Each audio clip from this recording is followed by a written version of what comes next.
Ang Tabugon, Cebu ay isang hindi gaanong kilalang destinasyon na nagtatago ng isang nakakabiting sikreto, ang Little Batanes.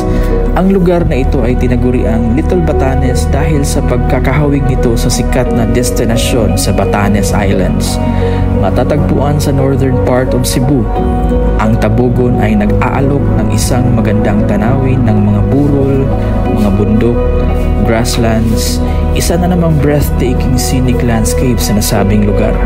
Sa lugar na ito ay pwede kayong mag-hiking, trekking, photography, picnic, and even camping.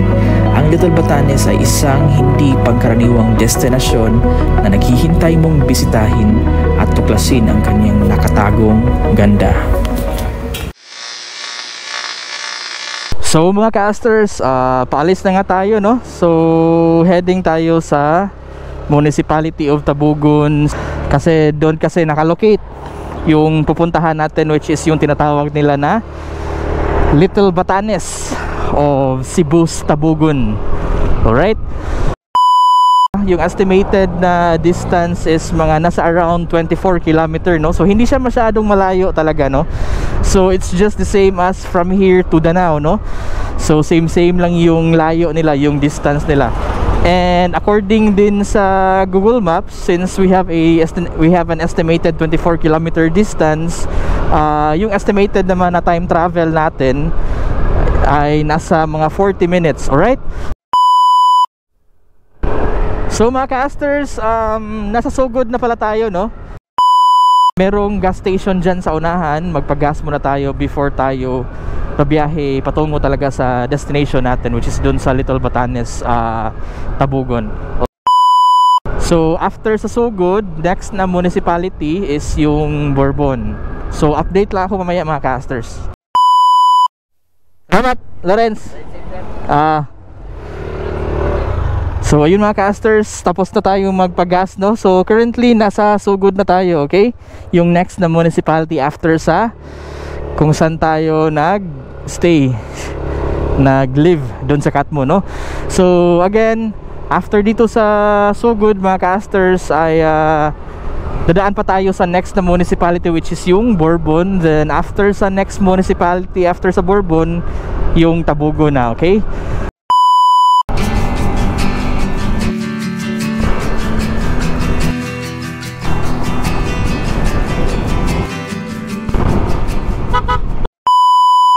So hello mga casters, so currently nasa Tabugon na tayo, no? So andito na tayo sa Tabugon, and based sa Google Maps mga casters, andito tayo. Alright, so medyo malapit na tayo. We still have 7.1 km remaining estimated distance, no? Estimated time travel, only 12 minutes na lang, okay? So hahanapin natin yung area na to mga casters na dapat tayo mag-turn right, alright? Para diretso na tayo sa Little Batanes, sa Barangay Sala, Tabugon, okay? So I'll be back mga casters. So hello mga casters, time check is already 10:29, no? So check nyo yung Google Maps ko mga casters. 2.2 km na lang, so malapit na tayo, no? And malapit na tayo sa area kung saan tayo dapat mag-right turn, no? So base sa Google Maps mga casters, I think dyan sa unahan, doon na tayo mag-right turn, okay? So 6 minutes yung estimated time. And ito yung area mga casters na mag-right turn na tayo patungo doon sa destination natin. Alright? Sa destination natin na yan. Alright, so let's go mga casters. Malapit na tayo.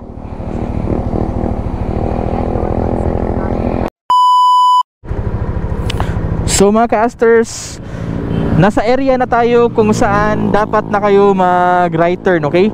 So nakita niyo yung sa unahan na yan, yung slow down school zone.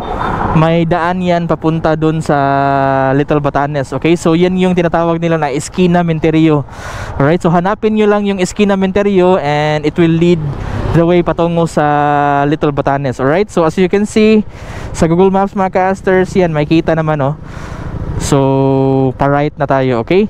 So tara, pasukin natin mga casters. So dyan tayo dadaan. In the quiet of the morning, sun begins to rise. I can feel your arms around me. So may rough roads pala dito mga ka-asters, no? So sabi ng isang residente dito na pa-left daw tayo. So ito yung sinasabi nila na may pa-right, meron ding pa-left. So dito tayo sa left. Left tayo, left. Alright. They remind me that you're with me, that I can't escape your love. Welcome to Payag ni Ruel. So dadaan pala tayo sa tinatawag na Payag ni Ruel mga ka-asters. Yan. I'm not sure anong meron sa Payag ni Ruel, no? Pero for sure madadaanan natin. Wow, galing dito makikita natin yung ganda, no?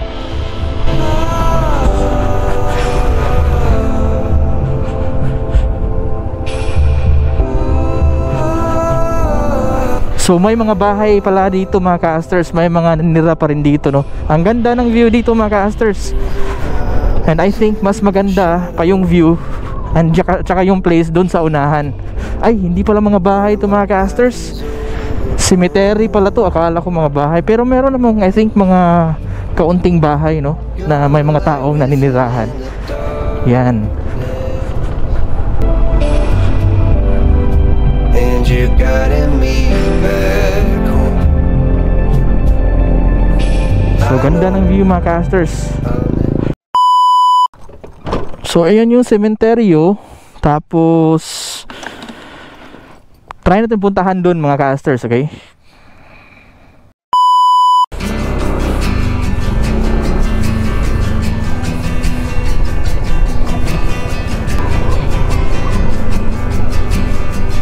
So napakahangin dito mga ka-asters.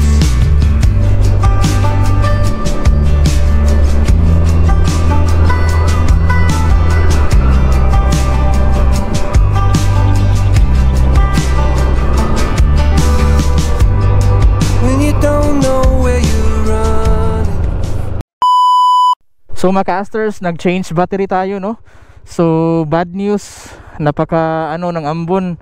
Baka dun sa unahan ay maabutan na tayo ng ulan. Ito yung sinasabi ng isang kuya dun mga ka-asters na baka hindi kaya ng motor natin kasi maputik, no? So kung uulan to tapos hindi sementado, for sure mahirapan yung motor natin. So tingnan natin kung hanggat kaya sa motor lang natin, ha, hindi natin i-force mga ka-asters. So tara. So sana nga lang hindi uulan para hindi puputik, para hindi tayo mahirapan mga ka-asters, kasi considered na to na rough road kasi hindi kasi to sementado. Hindi pa sementado. So kung uulan to, for sure magsusoften yung daanan natin and maputik na siya. So delikado tayo. Yung motor natin mga ka-asters ay hindi design para sa mga ganitong klase na road condition.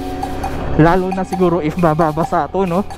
So tara mga ka-asters, while hindi pa umulan, try natin akyatin, no, yung daanan dito.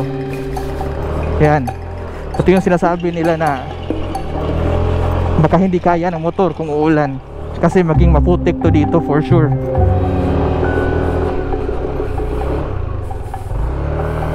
Ganda ng view mga ka-asters.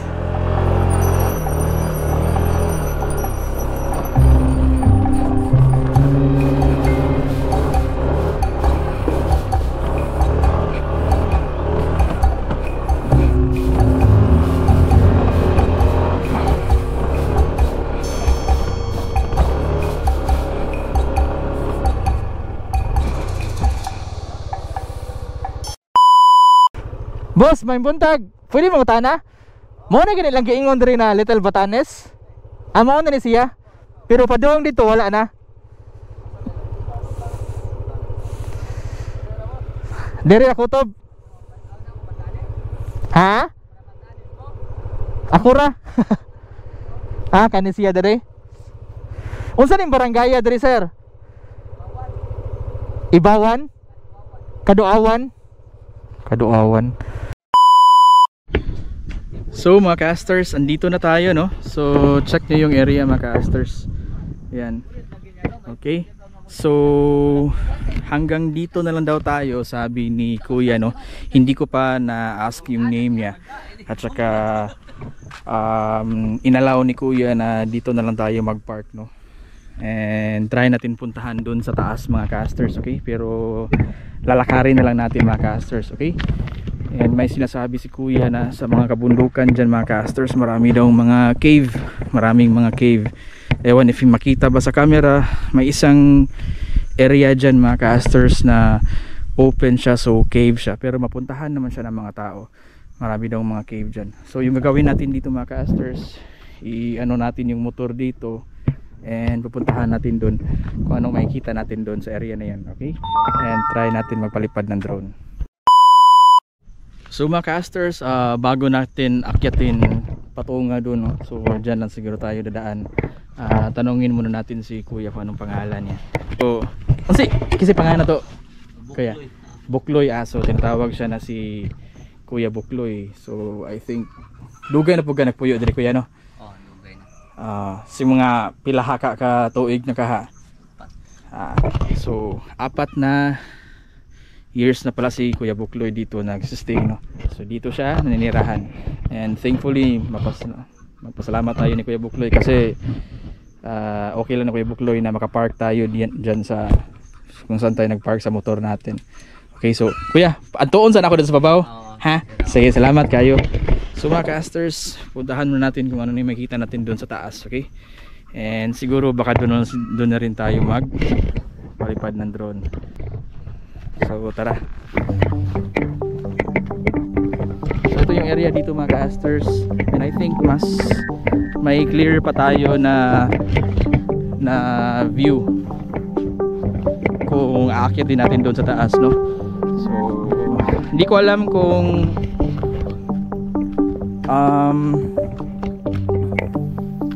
hindi naman siguro to katulad sa mga peak talaga na hahaba yung aakyatin natin, no, na distance. I think dito ano lang, short distance lang. And meron ding mga tao na nirahan dun sa taas. If ever meron, since sa kanila yung place na to, magano lang tayo, bigay respeto lang tayo mga casters, okay? Ayan.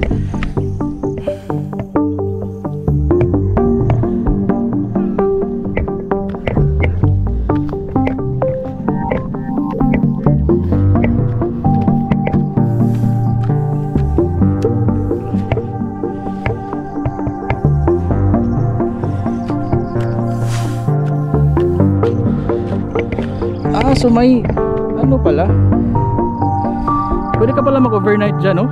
Yan.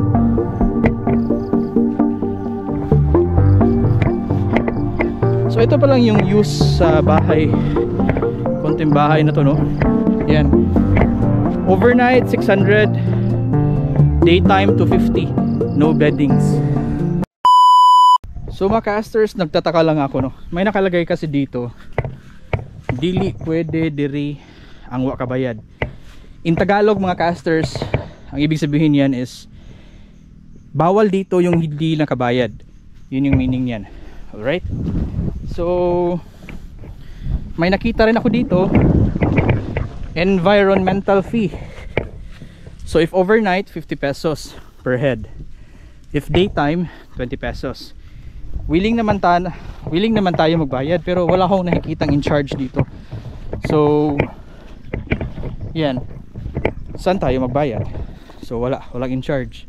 Environmental fee 20 pesos per day, daytime. Yan. Ang lawak ng area mga casters, ang ganda.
Yo, so mga casters, andito pa rin tayo, no? Time check, it's already 1:03 PM and kailangan ko nang umalis mga casters kasi may papuntahan pa kami.